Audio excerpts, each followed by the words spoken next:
I asked this of all my guests, Tim. What is your financial philosophy? Do you have a money mantra that maybe it's conscious or even subconscious, but upon reflection, yeah, it turns out you do have kind of a way of thinking when it comes to money?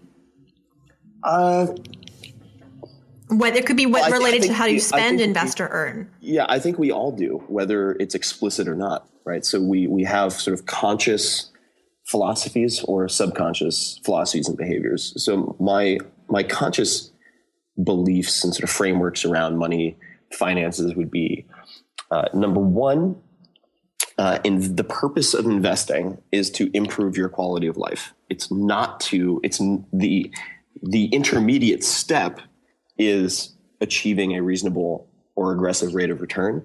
But the ultimate objective of investing is allocating resources to improve your quality of life.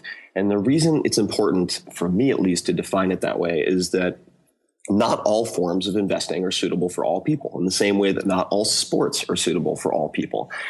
Some people are daredevils and they love base jumping and whatnot, but they can't stand the tedium of, say, like table tennis. Other people are the exact opposite, and they find table tennis incredible. For me personally, I've been very successful in the public markets, investing in publicly traded stocks and equities, for instance, but it turns me into an anxiety-ridden lunatic with incredible sort of massive depressive swings depending on what's happening that day and what the cover of the Wall Street Journal says and so on.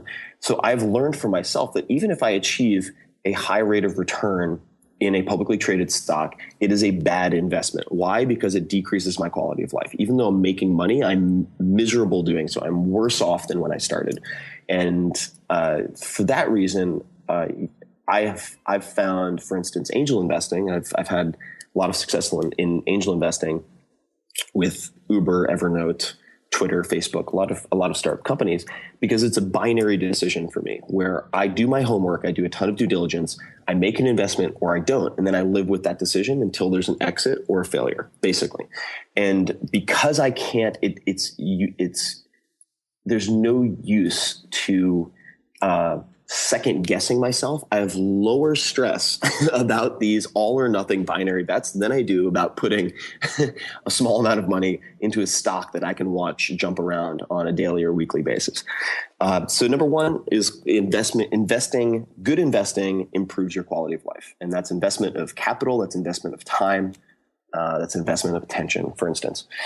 The second thing I would say is that I am a huge proponent of Stoic philosophy, specifically Seneca the Younger. There's a great book called Letters from a Stoic. You can actually find, if you look for moral letters of Seneca, you can find it as a public domain. And I'll actually be producing audiobooks. They're almost finished for all of them. And the reason being that I find Stoicism, particularly as proposed and described by Seneca, to be very, very useful in high stress environments as sort of an operating system for making decisions. And how does this relate to money? Well, Seneca would say, and of course this is not in the original language, but paraphrasing, that you should learn to value only those things that cannot be taken away. And one of the ways that you can go about that is by having a low burn lifestyle to the extent possible. And for instance, I recently, literally a week ago, had my Volkswagen Golf give up the ghost, just died. The gearbox basically exploded. And I had that used Golf. I bought it used in 2004. So I'd had that car for 10 years. And in San Francisco, it gets scratched, had a homeless guy rip off the antenna, and I didn't care. I wasn't attached to it. And I think that if you can control some of these vanity investments to the extent possible, you realize that you can make seemingly terrifying decisions. You can leave your job. You can start that company. You can maybe do both at once, or you could keep your job rather and moonlight as an entrepreneur.